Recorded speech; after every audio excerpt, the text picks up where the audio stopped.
Hello guys, study with Aarushi में आप सभी का स्वागत है। आशा करती हूँ कि आप सभी अच्छे होंगे। ये वीडियो प्राचीन भारत के इतिहास की 7वीं वीडियो है। अगर आप इसके पहले की वीडियो देखना चाहते हैं तो हमारी चैनल के प्लेलिस्ट में जाकर देख सकते हैं। चलिए अपना वीडियो शुरू करते हैं। पहला क्वेश्चन है, वल्लभी विश्वविद्यालय स्थित था। वल्लभी विश्वविद्यालय कहाँ स्थित था? ऑप्शन है बिहार, उत्तर प्रदेश, बंगाल, गुजरात। तो इसका आंसर होगा आपका गुजरात। वल्लभी गुजरात के काठियावाड़ क्षेत्र में आधुनिक वल नामक स्थान पर स्थित था। पश्चिम भारत में शिक्षा एवं संस्कृत का प्रमुख केंद्र था और यह हीनयान बौद्ध धर्म की शिक्षा का भी प्रमुख केंद्र था। दूसरा प्रश्न है, नालंदा विश्वविद्यालय के स्थापन का युग है। नालंदा विश्वविद्यालय के स्थापन का युग कौन सा है? ऑप्शन है मौर्य, कुषाण, गुप्त, पाल। तो इसका आंसर होगा आपका गुप्त। नालंदा एक विख्यात बौद्ध पीठ एवं विश्वविद्यालय था और यह दक्षिणी बिहार में राजगीर के निकट स्थित था। कहाँ पर? राजगीर के निकट। 5वीं शताब्दी के मध्य में गुप्तों के समय नालंदा विश्वविद्यालय अस्तित्व में आया था। सर्वप्रथम कुमारगुप्त फर्स्ट ने नालंदा बौद्ध विहार को दान दिया और बाद में बुद्धगुप्त, तथागत गुप्त तथा बालदित्य नामक गुप्त शासकों ने भी इस विहार को दान में दिया। एक क्वेश्चन आपका ये भी आता है कि नालंदा विश्वविद्यालय के संस्थापक कौन थे?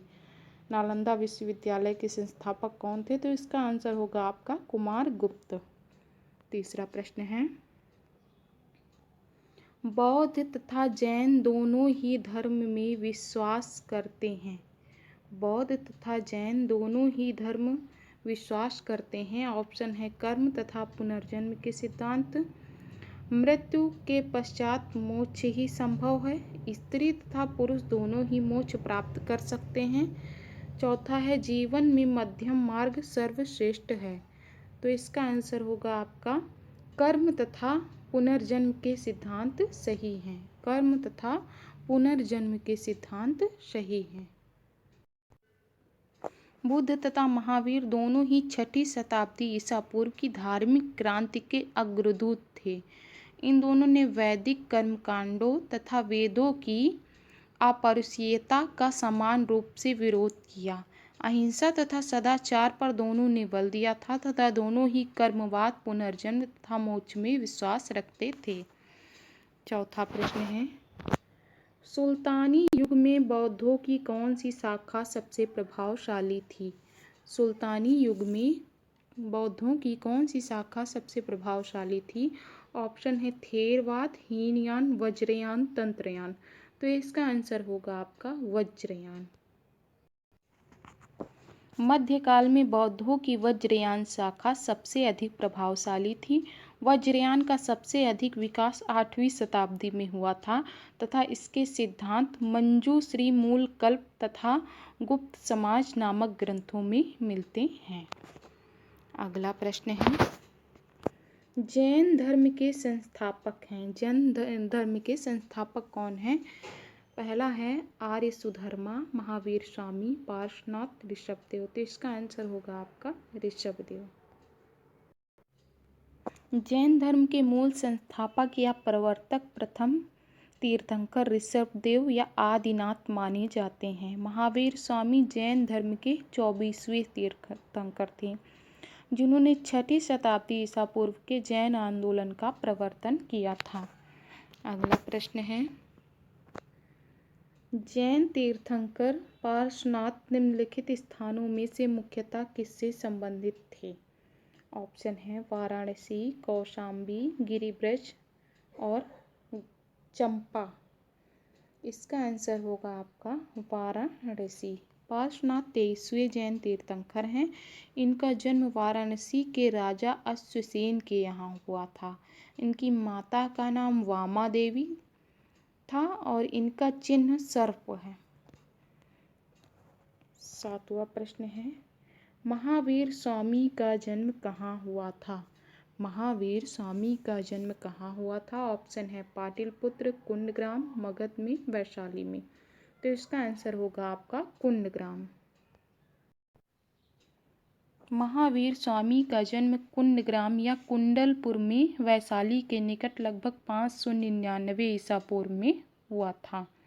उनकी माता त्रिशला वैशाली के लिच्छवी गणराज्य के प्रमुख चेटक की बहन थी तथा पिता सिद्धार्थ ज्ञातक क्षत्रियों के संघ के प्रधान थे और उनके बड़े भाई नंदीवर्मन थे।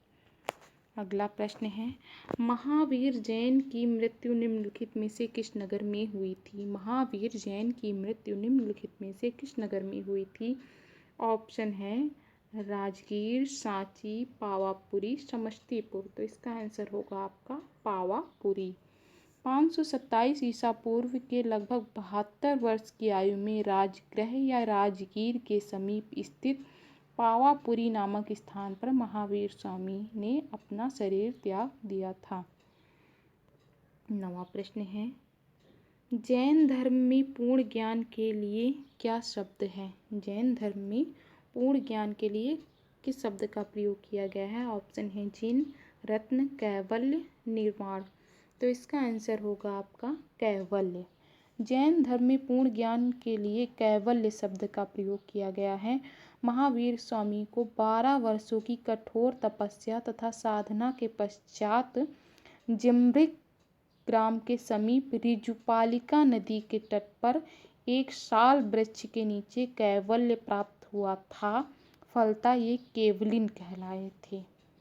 कौन सी नदी के तट पर हुआ था? ऋजुपालिका नदी के तट पर हुआ था।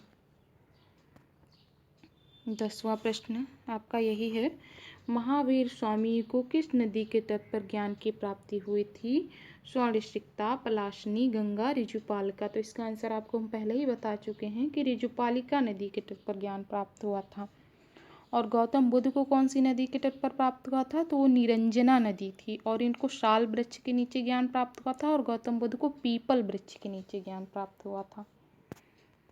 अगला प्रश्न है, स्यादवाद सिद्धांत है। स्यादवाद सिद्धांत है लोकायत धर्म का, शैव धर्म का, जैन धर्म का, वैष्णव धर्म का। तो इसका आंसर होगा आपका जैन धर्म का। महावीर स्वामी जैन धर्म के 24वें तीर्थंकर थे। इन्होंने वेदों की अपौरुषेयता स्वीकार करने से इनकार कर दिया था तथा धार्मिक, सामाजिक रूढ़ियों एवं पाखंडों का विरोध किया। इन्होंने आत्मवादियों तथा नास्तिकों के एकांतिक मतों को छोड़कर बीज का मार्ग अपनाया था जिसे अनेकांतवाद तथा स्यादवाद कहा गया था। स्यादवाद को सप्तभंगी न्याय के नाम से भी जाना जाता है। यह ज्ञान की सापेक्षता का सिद्धांत है। 12वां प्रश्न है, निम्नलिखित में से कौन सा धर्म विश्व विनाशकारी प्रलय की अवधारणा में विश्वास नहीं करता? निम्नलिखित में से कौन सा धर्म विश्व विनाशकारी प्रलय की अवधारणा में विश्वास नहीं करता? ऑप्शन है बौद्ध धर्म, जैन धर्म, हिंदू धर्म, इस्लाम धर्म। तो इसका आंसर होगा आपका जैन धर्म। जैन धर्म में ईश्वर की कल्पना नहीं की गई है, जगत की सृष्टि नहीं की गई है। उनके अनुसार संसार नित्य और शाश्वत है, इसमें किसी समय प्रलय नहीं होता है। 13वां प्रश्न है, जैन धर्म का आधारभूत बिंदु है। जैन धर्म का आधारभूत बिंदु है। ऑप्शन है कर्म, निष्ठा, अहिंसा, विराग। तो इसका आंसर होगा आपका अहिंसा। इसका आंसर होगा आपका अहिंसा। अहिंसा जैन धर्म का आधारभूत बिंदु है। जैन धर्म में सम्यक चरित्र के अंतर्गत परिव्राजकों अथवा तापसों के लिए अहिंसा, सत्य, अस्तेय, ब्रह्मचर्य एवं अपरिग्रह नामक पंच महामृत की व्यवस्था की गई है। 14वां प्रश्न है, महावीर का प्रथम शिष्य था। महावीर का प्रथम शिष्य कौन था? ऑप्शन है जमाली, योशुद, विपिन, प्रभास। तो इसका आंसर होगा आपका जमाली। भगवान महावीर का जन्म क्षत्रिय सामंत सिद्धार्थ के यहाँ 599 ईसा पूर्व में हुआ था। उनकी पत्नी का नाम क्या था? यशोदा।